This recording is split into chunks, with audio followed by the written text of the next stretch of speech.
All right, guys. Well, here we are. It is 5 in the morning. I'm back on this fucked up routine. So we had to stay up all night with Nico the night before last. I woke up. I don't even know what time I woke up today, but it was pretty late, and I had a bunch of shit that I was supposed to do today, and I like didn't. Um, I got this Mickey Avalon writing deadline. I guess that's like the major thing. And today I woke up and there was like black blood that like came out of me. It was like my soul was just like curdling and like coming out of my nose. Been losing my voice lately. I'm gonna go see a specialist because I'm probably gonna have to get septum surgery again. It's getting really bad. Like last time that I had surgery, remember I was doing like a line of ecstasy outside of a rave, and my fucking like no, like the valve just broke. Like river of blood like going over the ecstasy, and someone's like, "Hey, bro, you owe me $10 now." I'm like, "What the fuck?" I'm like, had to go to the hospital. I was like, "Dude, you don't care about me?" "Nah, bro, I care about my $10 though. Let me get that." And I got surgery.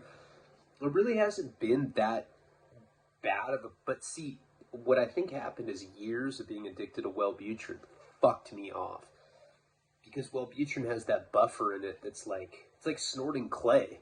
Like, you want to know what Wellbutrin feels like to snort? Like break a fucking pottery vase and snort it. That's exactly it. And then beat off. You have to beat off. That's what happens when I snort Wellbutrin. Um, but like years of that in prison, I used to do that shit all day, every day. It's really fucked up my nose. Like I'm losing my voice. It sucks. There's like black stuff coming out, and my nose leaks all the time. In the time of COVID, that freaks people out. "Hey man, how you doing?" They like take out mace and "Get away from me, you fucking leopard!" Oh my god, there's this bug in here. I don't know what kind of bug it is. It's like a really ugly, big ass, like it's like a dragonfly or something. But I've killed this thing like 6 times. It comes back with like a hockey mask on. He's like, "You didn't kill me, bitch." Thing is really tenacious. But anyway, back to the nose thing. I woke up and there was like black goo. There was like I don't even know how to describe it. It looked like I'd been eating chocolate. Trina's like, "Your dick stinks." I was like, "Yeah," and I can't do voices and shit. Like it's all fucked off. When I'm wearing like the collared shirt with the stripes, that's only because I couldn't wear the red shirt again. You guys would know that I like haven't showered in like a month. Um, so I don't know where this came from. I look like the fat dude in Jurassic Park now. I wish I could show you this bug. I can, I just don't feel like getting up and doing it. Anyway, that's what's going on here. Called my dad. Mom had a better day today, thank God, but it's just getting, it's like she's on a downward slope right now, and it sucks. Tomorrow will probably be the day that I find out about the film deal. It's not a question of like optioning the script, it's a question of the shit going into production. I could find that out tomorrow. That's like really good for me and my family. If that happens, like I'm crossing my fingers it goes through. And it'll help with the documentary because the doc will come out before that, but then there's this feature, and then it'll be good for marketing and everything. It would be like a grand slam for me. Like, shut up, you say this shit every day. I know, but it's tomorrow now, I think. I think tomorrow we'll have the answer. I don't know. The producer's like doing a follow-up call with the studio tomorrow. I don't know. I mean, somebody just has to say yes. It's like, fuck, just say yes, please. Why does everybody else catch breaks? It's hard to get a movie made, though. It really is. Like, it's easy to, like, sell the rights, or it's, like, easy to sell a screenplay, but, like, for it to actually get made, it's like 1 in a billion type shit. You should quit. And then Karina and I had sex. That was cool. It was, like, some really, like, pornographic sex, too. There was, like, a massage involved. I, like, had a lifeguard role play outfit on. I was like, do I look hot and tan? She's like, you do. And my nose just keeps leaking. And that's that. So, Did I ever tell you guys about Vadim? Ever tell you about him? I'm going to open this video. This is going to be a Shaky Jake video. But I don't know if I've ever explained Vadim before. When I was in high school, I was thinking of this because we were doing the Sex Files stuff. I did that for the $10 tier yesterday. And I was just thinking about that time period. And, you know, I didn't ever really like high school. It was like, whatever, you know. But there was this guy named Vadim. And he was a Russian, like he was from Russia. I don't know if he was a Russian foreign exchange student. He was like a piano prodigy that got like flown out here. And like some like super wealthy couple like adopted him. He would like play on tracks with like U2 and Moby and shit. And he was like a high school kid. He was a piano prodigy. It was wild to watch this guy play the piano. I've never seen someone play the piano like that. And he was kind of, I mean, he's from Russia, like straight, like a legit Russian dude. He was kind of socially awkward and kind of annoying. You know, he'd be like, hey man. He said that all the time. Man. It was like the only word he knew, so he would say it all the time. And of course, we'd get him stoned, or like, let's go get the Russian kid stoned. You know, we'd get him stoned. Man, hey man, I'm stoned. You know, it's like, if I'm annoying you right now, imagine being with somebody like that all the time.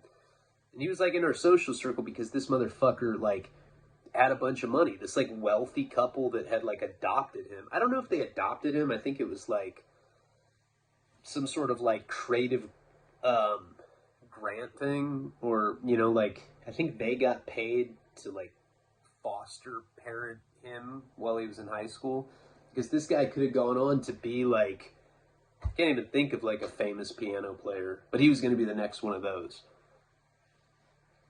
And so he started smoking weed, and then people gave him cocaine.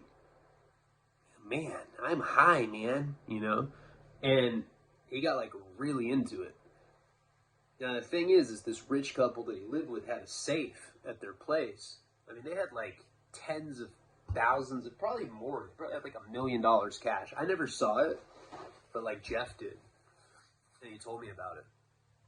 He said that like Vadim opened the safe and there was just these stacks of $100 bills. And you know, now that I'm like older and I've like been a criminal for as long as I have been, like that's how big a $10,000 stack is of hundreds. And this like this was like some huge like, you know, size of a cupboard full of just stacks like that. Probably like $1 million cash. And he started stealing from them all the time. Now, there was a rumor in high school. This has to do with butt fucking. So I'm bringing it up just to warm up and talk about it. There was a rumor in high school that, like, so he kind of like hung out in my group of friends. And at first, I think we kind of just were entertained by him because he was just so weird. But then when he became the cokehead, he got weird. You know, like, in like a bad way. He'd like come shirtless to school, wearing like a cowboy hat. He'd be like, hey man, where's all the blow, man? So he was like an annoying cokehead now. But the thing is he had a shitload of money. So we'd like always be like, hey, go jack your foster parents and, you know, let's get an ounce of coke. How much is it, man? It's like $3,000. He's like, you know, and he'd go get it. Now he started hanging out with this other rich kid that we knew. Name was Chris something. I don't really remember this guy's last name, but his name was Chris. He was like your classic, like, super out of place rich guy who wore like tennis outfits to public high school.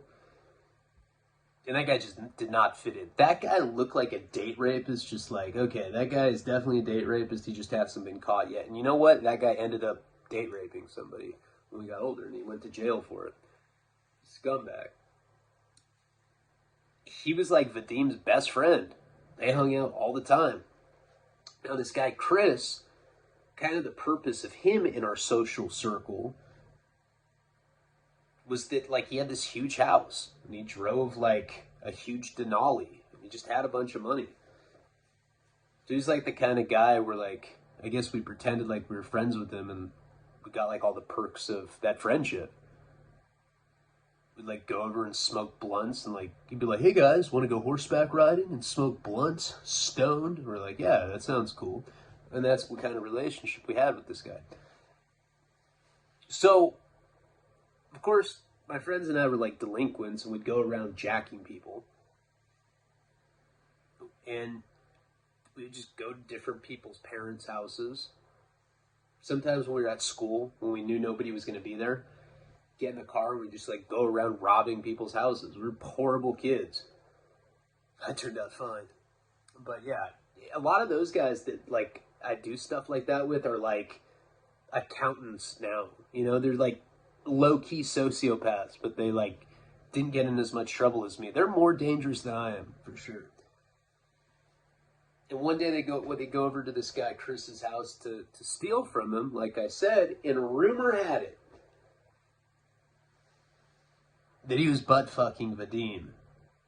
Hey man, feels good, man. I don't know. I have no idea if that's true or not. But I started thinking about that, yesterday. I started thinking about Vadim getting butt fucked. That's what I do. I just think about stuff like that sometimes randomly. I'm like, ooh, I'm gonna start thinking about this right now. I was just like wondering what happened to that guy. I know Jeff's like stayed in contact with him, but this is what ended up happening with him. After that happened, it was a big deal. It was a huge rumor. Chris had like a mental breakdown. He was like in the middle of the hallways. He's like, I didn't have anal sex with the Russian, okay? Everybody's like laughing at him. They're like pointing and laughing. And I was really like, I didn't feel bad for this fuck though. He's a rapist. I didn't know that then. But I'm saying in my memory, I don't feel bad for him. And this guy Vadim ended up just going down the tubes on cocaine. And nobody really like was like, hey, that's cool that you're going and hanging out with Moby or like Bono, shit like that. Like we were too immature to like appreciate the fact that he was like a guitar or a piano prodigy. How often do you meet people like that? And he started getting really, really bad on coke, and this foster family started figuring out that he was stealing from them. And eventually they're like, we're good. Like, fuck this, you got to go back to Russia. And he ended up going back to Russia, you know? Lost everything. Lost his opportunity to come here because they don't have those kind of opportunities in Russia, you know? Like out here, he could have really made it. You know, I don't know if he would have been like a name, like a famous name, but like, it's the kind of guy that would play like studio sessions for like a pop artist album or something. You know, people like that, people that are that talented, have a lot of different purposes besides just like face recognition fame. And I asked Jeff, because Jeff and him stayed in contact. I don't know, Jeff and him probably BF'd at some point. It wouldn't shock me. Jeff said that he's in Russia, like playing like little like dive jazz bars, and that's it. That's the end of the story. Palabra. You know, he came here on like some crazy ass like music grant thing, got into coke, robbed his foster family, got kicked out and got sent back to Russia. Now he's like living some mediocre ass life out there. I don't know. That's it. Sorry, I just heard like footsteps upstairs. I wonder what's going on up there. Karina got mad at me. I don't want to go into it, but we had some bomb ass sex, and then right after we got in a fight, like jizzed, and then she's like, "Let's fight." I'm like, "What the fuck?" And then we just got into a crazy one. So I was like, trying to see if she's gonna come down here. I could see her doing that. Just the door swings open. Why are you wearing the collared shirt? I don't know. I don't want them to know that I haven't showered for like a month. Yeah, your dick stinks. All right, let's get into the story. Like, comment, subscribe. Check out patreon.com/Ryan Leone. I don't know what the point of that introduction with Vadim is, but I thought of him, you know? Kind of an interesting little person that came into my life and I'll never see again. You know, how many people like that do you encounter a lot? I'd like to know if he really did get butt fucked by Chris. If I had to if like I was gambling on it, I'd say he probably did. And that's cool. I've got nothing against butt fucking. But I'm like curious how that like went down. Hey man, maybe we should butt fuck, man. You know, I don't know. I'm not sure how it happened, but it probably did. So, storyline where we're at. I am at MDCLA. And I had stupidly taken off on this little Ewok-looking Southsider guy that had stolen my Discman from me. Why I did that, I don't know. It was probably just a culmination of different things that I was stressing about. Jenny cheating on me. Fact that my attorney's like trying to get me to tell on like some dude I grew up with. He wasn't trying to get me to tell, but maybe he I don't know, because it was weird, because every time I would go to the attorney visit, he'd be like, yeah, you know, I represented somebody in 89. They cooperated, and the government ended up giving them a couple $1 million just as like a bonus, you know? He didn't really talk like that, but he kind of like alluded to the fact that I should consider it, right? And I had juice in my ear like telling me that snitching's the thing to do. I was like, are you sure? I've never heard that before. He's like, yeah, it's a new thing. It's cool. All right. But it was kind of like frustrating, you know, because I wanted my attorney to be like, yeah, I'm fighting for you. We're going to beat this. Every time he's just kind of like whistling and like talking about snitching. And he's the guy that had told me it's against his religion to represent somebody that does cooperate. You know, he was like adamantly against it. So the way that I interpreted it, you know, now that I'm older, I can look back on the whole thing and I can kind of articulate it and like realize why it bothered me. I think that every time that he kind of talked about it, talked inadvertently, he didn't ever directly say like you should tell on somebody. But every time he kind of like talked about the benefits of snitching, he's like, it's good for your prostate, you know, you probably live longer. Snitching's great, man. I was like, wait, what? You said it was like against your religion the first time we talked. The more that he would talk about like that the government wanted me to do that, the more I interpreted that as he has no game plan. There's no strategy. Like, I'm probably legitimately going to do 10 years. And that scared me, because when I'd retained him, he said, look, I'll get it. You can either be 5 to 40 or 10 to life. We'll get you to 5 to 40. You'll serve 5 years. Best case scenario. Now he's pretty much telling me I can't get below 10. So when the Discman dude, he didn't call me a bitch directly, like, but stop being a bitch. I was just frustrated. I've been up like a month, you know? I was just over it. Took off on him, and that could have ended really bad for me. They took my side on it. I didn't know why then. Because remember, these guys already figured out that I'd lied about the $1 million cash. I said that I had that because I wanted them to like me. You know, that's it. It wasn't even that. I didn't give a fuck if they liked me. I wanted them to protect me. I wanted them to think that I had money like that so that they'd be nice to me. Little did I know that they were extorting RJ the entire time. So that whole thing kind of like went a lot more favorably than it could have, you know. They ended up smashing his ass out, and he had to leave. So after that point, I wasn't getting better, you know. It's not like there was noticeable improvement. I was literally as dope sick 7, 8, 9 weeks into this experience as I was the first week when I was dope sick.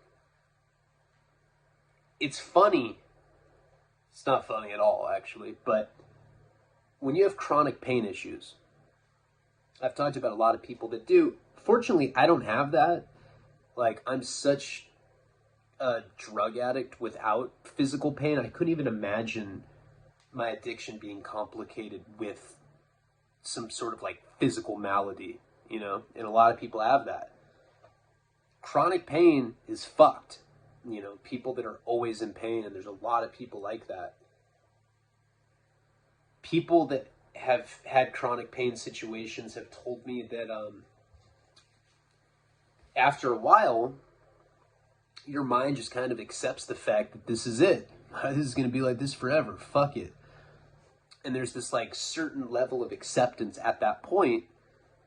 It doesn't make it better, but like you're not chasing the fact that something could make you feel better because nothing will.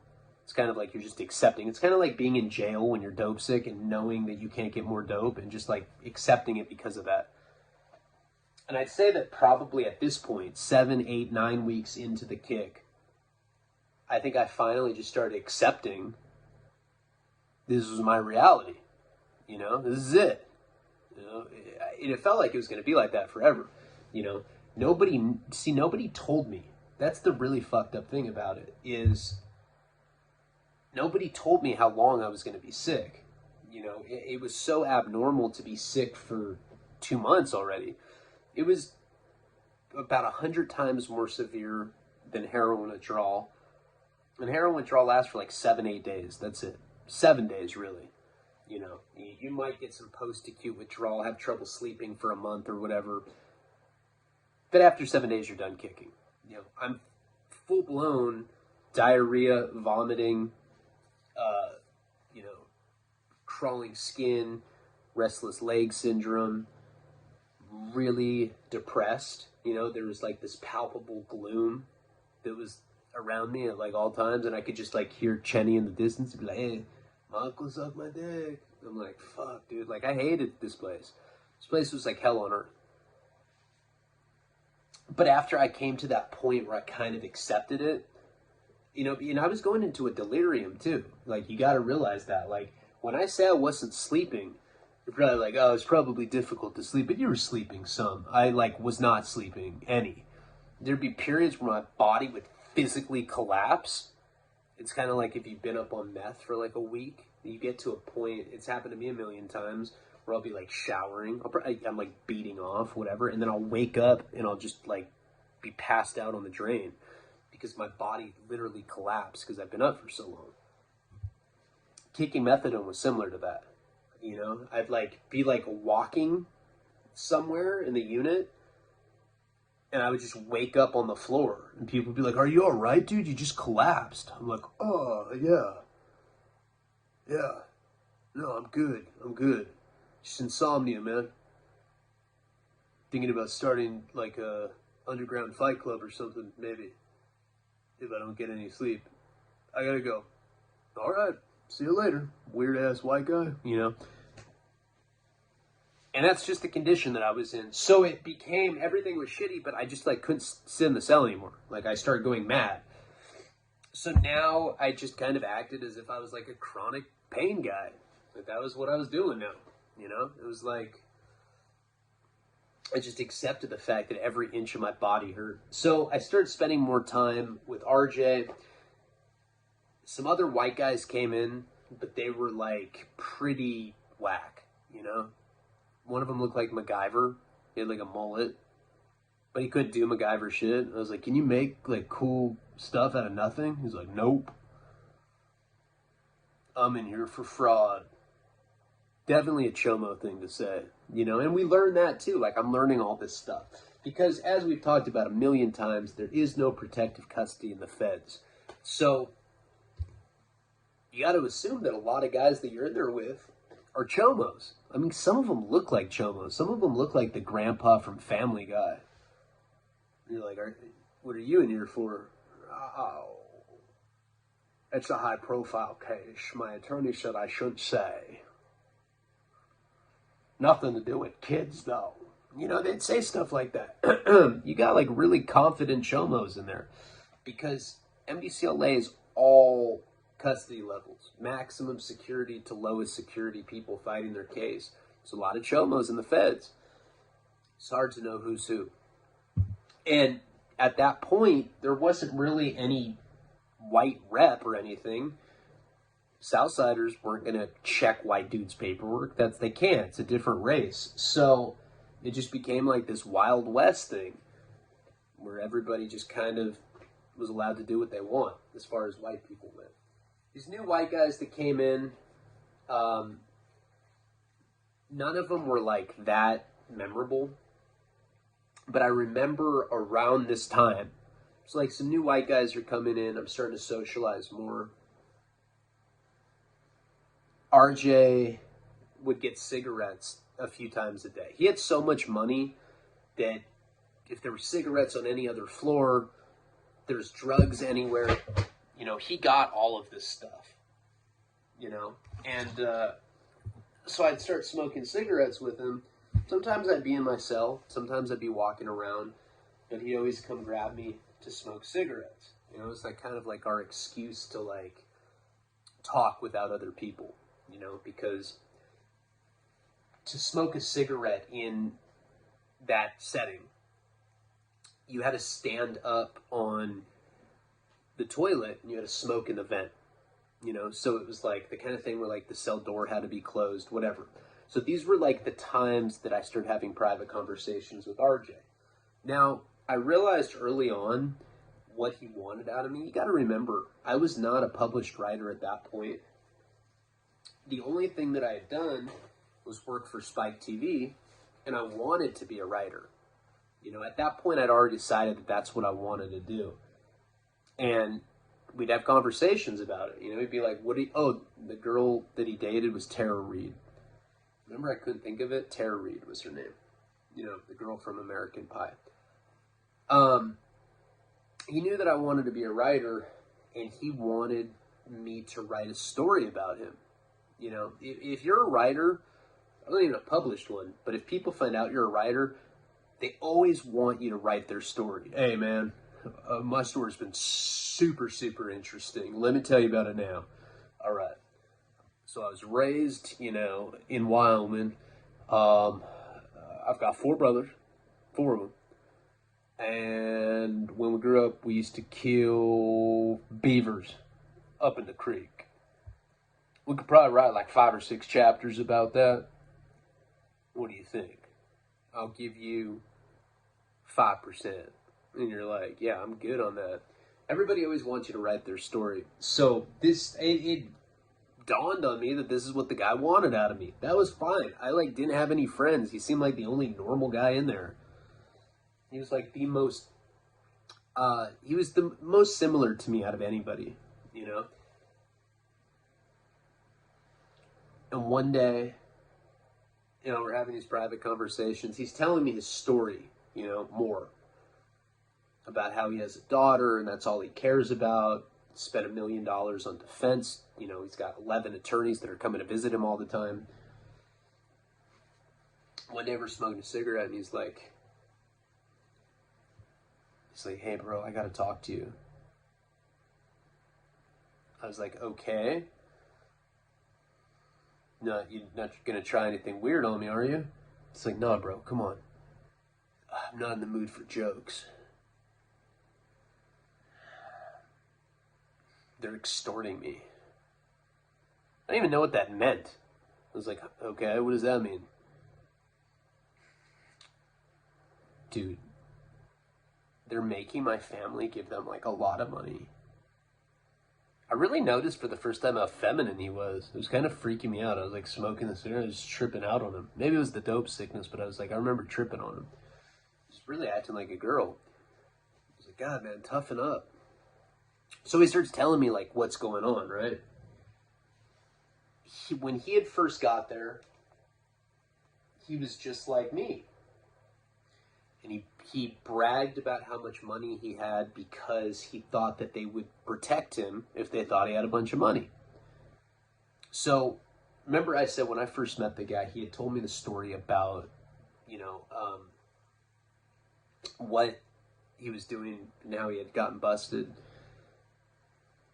Started in Hawaii, started getting the private Lear jets, hot girls, calendar company. And he ended up getting caught with $1 million cash. He really did get caught with $1 million cash. You know, that was like my made up story. That really happened to him. And he had all these pictures to prove it. So you remember we had talked about that in a different video? It's like, when the feds, everybody like tries to reinvent themselves, and people say ridiculous shit. Yeah, I come from a family egg dynasty. Yeah, the eggs that you get at the supermarket. My family owns them all. It's like, what do you mean owns all the eggs? It's like all of them. If you buy eggs in this country, there's a 99.8% chance they came from my family. That's right. I'm like, you are aware that there's like 40 different brands at the grocery store, right? Yeah, we own them all. Eggs, man. Egg dynasty. You meet motherfucker. I swear to God, I'm not joking. You meet people like that all the time. But he had photos. That was the difference. This guy had photographs. And the photographs that he had were ridiculous. He's like, yeah, this is 18 some that I had in Vegas. 17 girls and me. It was cool, Oh, here's a picture of this, like, diamond-studded belt that I have. He just had these photo albums just full of this extravagant shit. He had pictures with Tara Reid. At the time, I didn't really know famous people, so it impressed me, even though it was Tara Reid, but it still impressed me. And it was just the kind of thing where you could tell that he actually had the money. He wasn't bullshitting. Well, apparently, these guys had believed him as well. And he started telling me the story. Now, he was almost in tears when he's telling me about it. He's shaking, and he's like, you can't tell anybody, okay? I was like, yeah, I'm not going to tell anybody. Calm down, man. Can you at least act like you're a man, though? Well, while you're telling me the story, he's like, yeah, I'm sorry. Listen. So he starts telling me about Chenny and Sharky had pulled up on him one day. And they said that if he didn't have his family send $1,000 to each of their books, 1,000 on Sharky's, 1,000 on Chenny's, they were just going to beat him up. They're like, you have till tomorrow. We're going to fuck your ass up. Yeah, what's up? And he had it like that. He had a lot of money still. I forget who was in charge of his money, or like who was the one that would send it out for him. I don't think it was his family. Somebody out there was doing it for him. He said he didn't even think twice about it. He just called whoever he had to call, and he had $1,000 put on Chenny's, and he had $1,000 put on Sharky's. That was the first time they did it. Then they started doing it every week. He thought like one time they shook him down or whatever that he wouldn't have to do it again. They started coming in his cell once a week with the same line. It was never more, it was never less. It was always $1,000 on each. So they were shaking him down for $2,000 a week, which for him, that was like a drop in the bucket, but it was the point. And I was like, Jesus Christ, man. He's like, yeah. He's like, they don't even threaten me anymore. They just come in and ask, hey, man, are you gonna send your weekly 2,000? Yeah, guys, I'll do it. You guys are my friends, right? Of course we are friends, dog. We fucking love you. Someday when we get out of here, we should invest in some sort of bus together, fool. Start driving a bus together. It'd be fucking badass, dog. My uncle's got one. I gotta go, fool. Thanks for the money. And this became like something that was going on every week. I asked him, I said, how long has it been going on? It was like 6 months. For 6 months, they had been extorting him. How much money is that? That's $2,000 a week. It's $8,000 a month. 8 times, it's like almost $5,000, like $4,800 or something that they'd extorted out of this dude. Or is it more than that? I don't know. I'm horrible at that. I think it's more than that. But anyway, I was like, so I'm assuming that you're running out of money now. He's like, no, man, I'm not running out of money. He's like, I'm spending over $1 million on my defense. He had 11 attorneys. Like, they pulled him out to go to attorney visits like 4 or 5 times a day.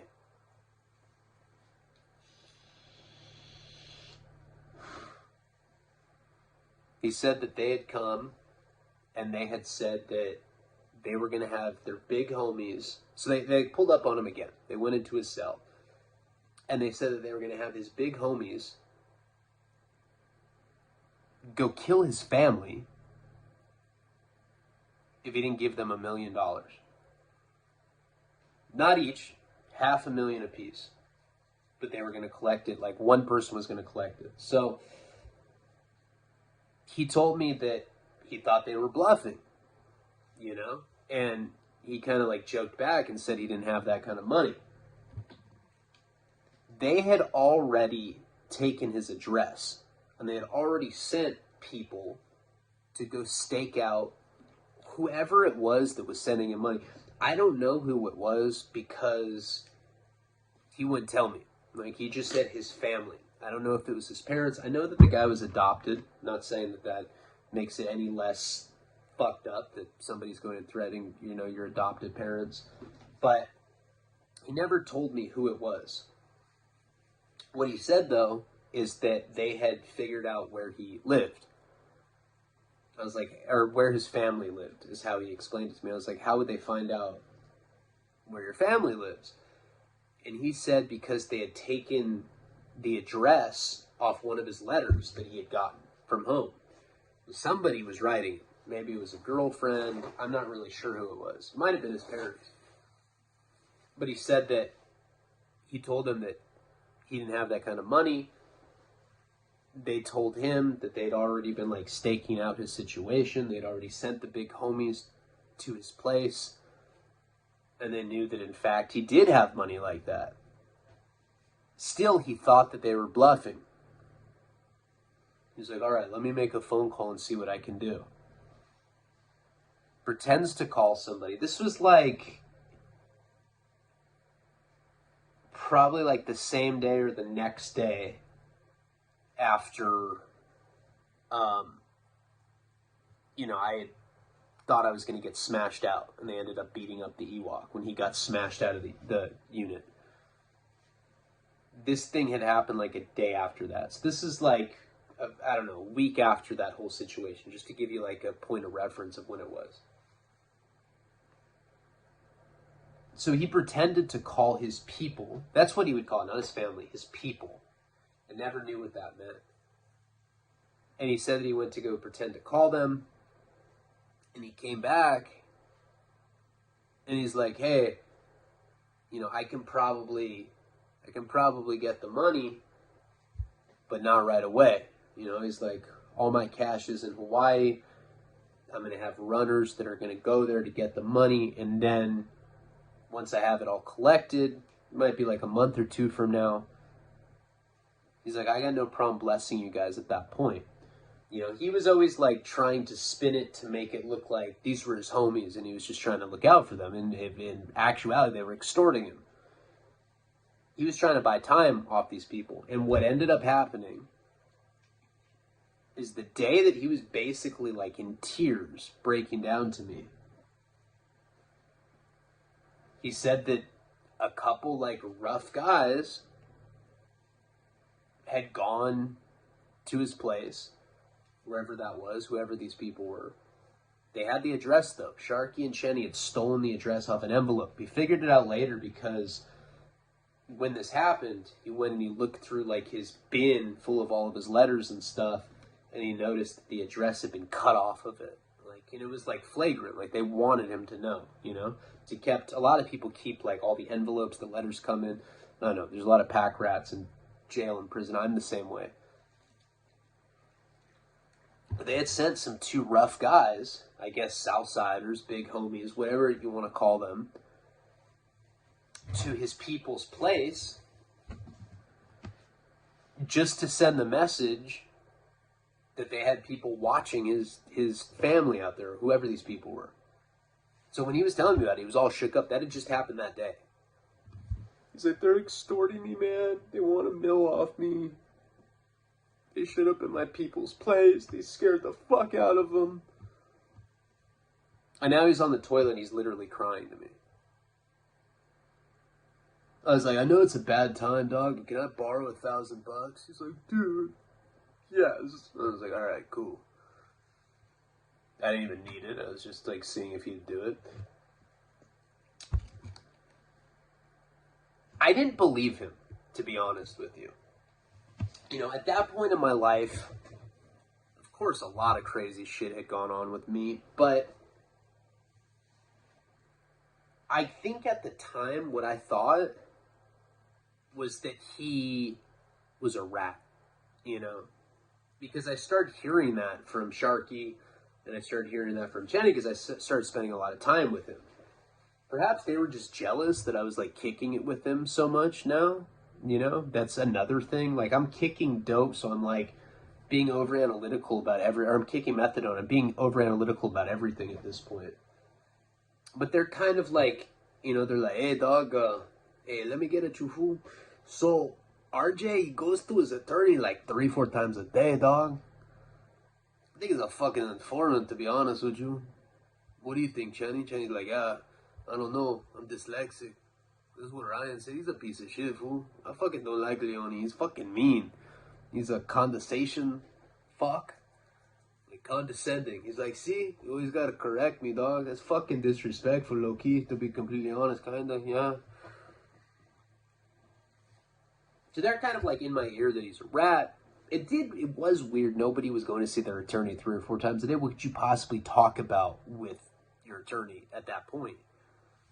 Unless you're cooperating and you're debriefing or whatever he was doing.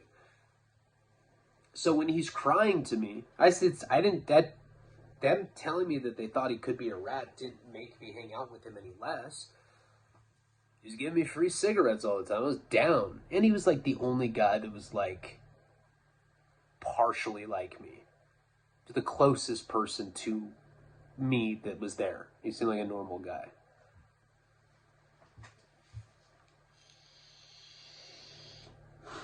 And that was the first thing I thought of when he told me that story. They're like, oh yeah, dude. Yep. Some Southsiders that have been in prison. Like, Shark had been in prison like 12 years or something. You know, he'd been at state prison before that. He turned out some female guard there. She started bringing him cell phone, meth, heroin, all that stuff. And he got indicted by the feds, and now he was there.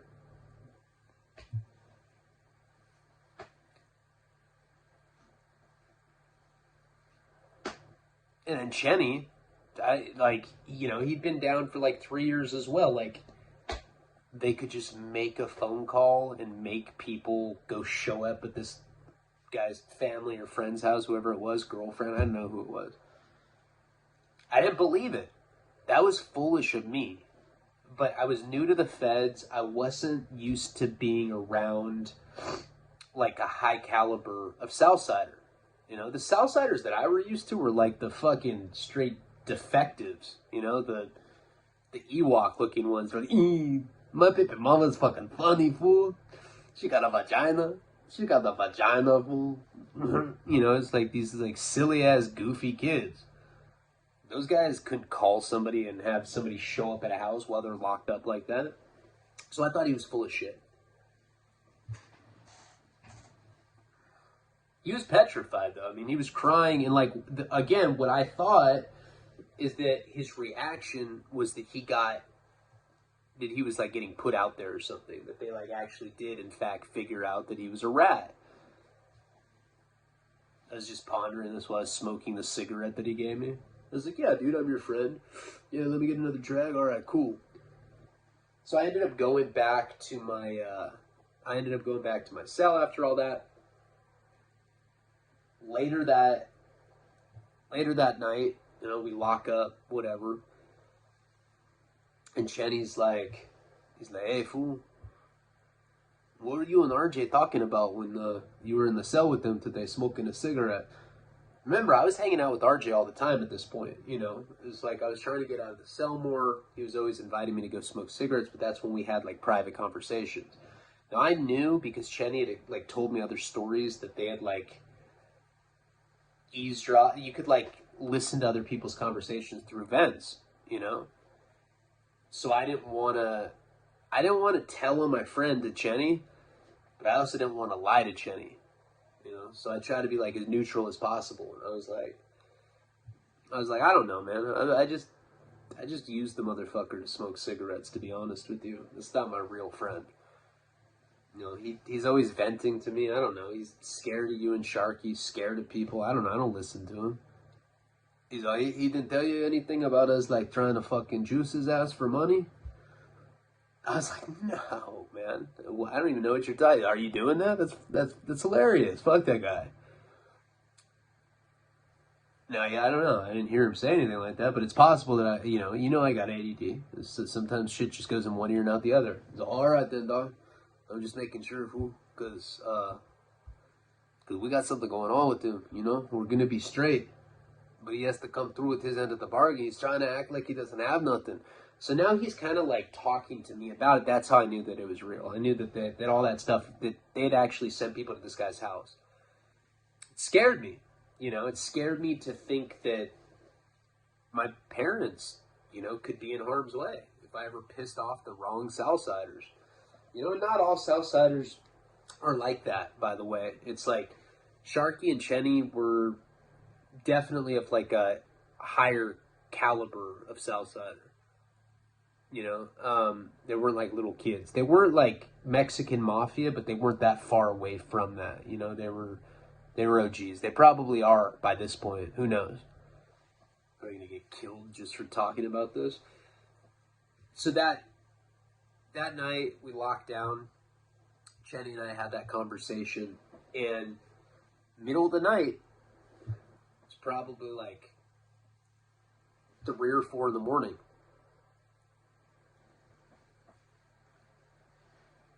I'm up anyway because I'm kicking methadone, so I just stay up listening to music, and like I look out to see like what the cops are doing.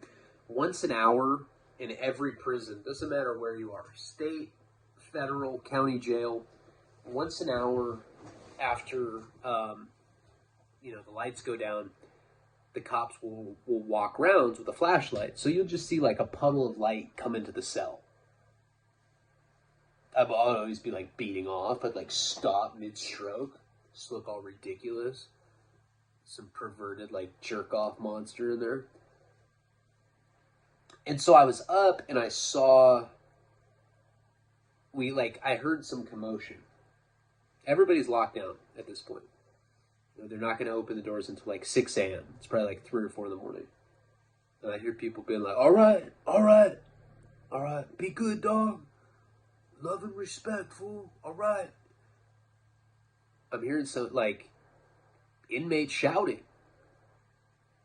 I get out of bed. I'm all fucking fucked off. Just, like, every time I jumped off that bunk, the impact of it hurt me so bad because my legs were jelly. And I see RJ, and he's got all of his belongings. Like, he's got his laundry bag. When you move around anywhere in the feds, your laundry bag's like your suitcase. They issue you laundry bags. That's where you put all your belongings, your commissary. You usually have like 3 or 4 of those. It's like mesh laundry bags. They look like mesh basketball shorts, but they're laundry bags. And they're see-through. They're translucent. Finally, he gets up to our cell.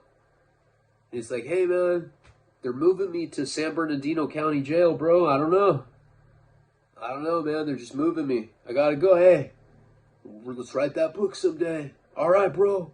See you later. And you could just tell. I could see it on his face. There was relief. He checked in. Motherfucker checked in. He probably paid the guards off and was like, look, you need to move me to San Bernardino County Jail. Like, the people that are basically running it for the Southsiders in this unit are extorting me. They showed up at my people's house. He was scared. He was shook, and I could just tell him leaving. He was so relieved that he was getting out of there.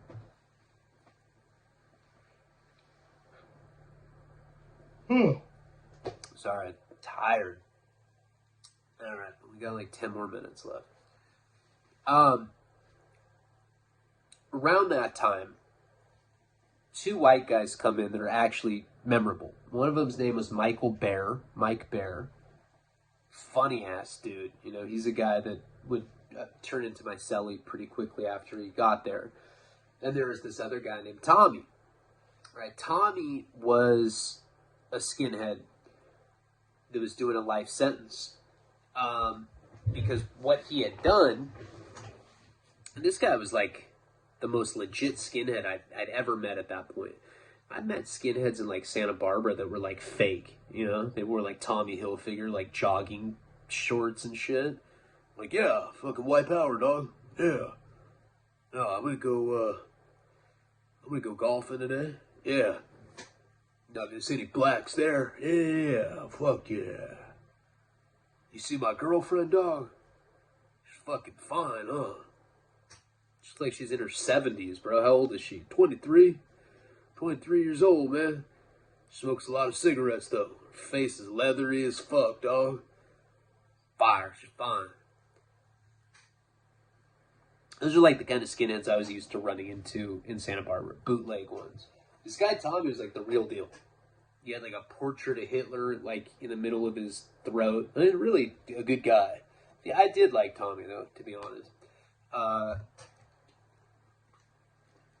Like whatever. He was some idiot skinhead, but he was cool to me. He was funny. Him and Mike Bear came in there around the same time. And Tommy is a guy that I would end up doing time with on the 9th floor. We were on 7th South at this point.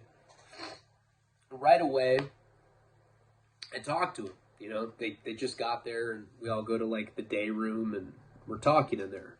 Talking to Tommy, and he's, like, kind of telling me what his situation is. Now, this guy was doing life without the possibility of parole in the state system. And the feds had run some sort of like face recognition software on security cams. And it wasn't as precise as it is now, but back then, those facial security programs that they had would like narrow it down to like 5,000 suspects, like mugshots. The feds would look through all the different mugshots and try to match it with the person that was in the security cam footage of this bank. Somebody had robbed a bank, and what they had said was that they identified him as somebody that had robbed a bank like 7 years before. You know, he'd already been in prison like, 3 or 4 years at this point. He was doing a life sentence. He was probably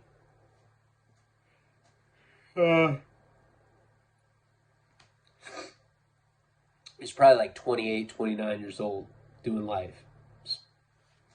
Fucking idiot.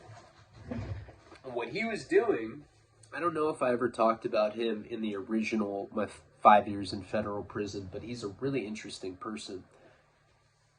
He was in there for killing 2 people. And what he would do is, when he was in the free world, he would get twacked out on meth. Of course, always meth, right? And if you do meth, you either stick shampoo bottles up your ass or you go kill people. I don't know. It's pretty. Those are both pretty extreme fucking spectrums of the meth world. But meth makes some people violent, makes a lot of people commit crime. And what he would do is get spun out. He would go to the casino, one of these Indian casinos that are up in like some desolate country location, up in the mountains, whatever. And he would hang out there, smoking cigarettes, playing slot machines, waiting for people to hit big, hitting jackpots on the slots, having a good, night at the blackjack table, whatever. He said that it was $10,000 was a minimum, right? And he would kind of just like stake this place out, see if somebody won. He'd have his car parked in the parking lot. He'd follow them out. And then he'd get in his car. He'd follow their car. And he would wait until they stopped, wherever it was. Now, the whole theory behind this, why he did it at this particular place, was, I forget which casino it was, but it was out in the middle of fucking nowhere. It was like out in the middle of I think it was like in Reno, Nevada or some shit. I don't even remember. But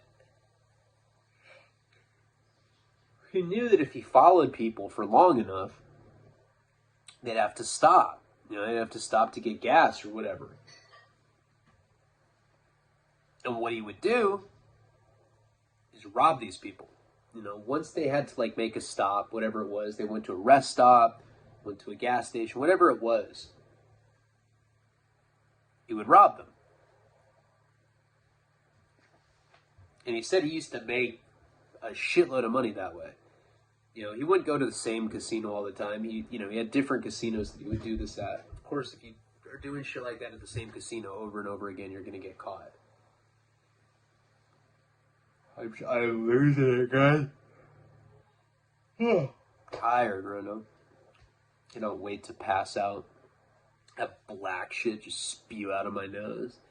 Your dick stinks. That's what she'll say. Anyway, this particular couple that he went to rob was like one of these like guns and ammo type, you know, like just hardcore wear, you know, hunting hats and read guns and ammo type people. Whatever.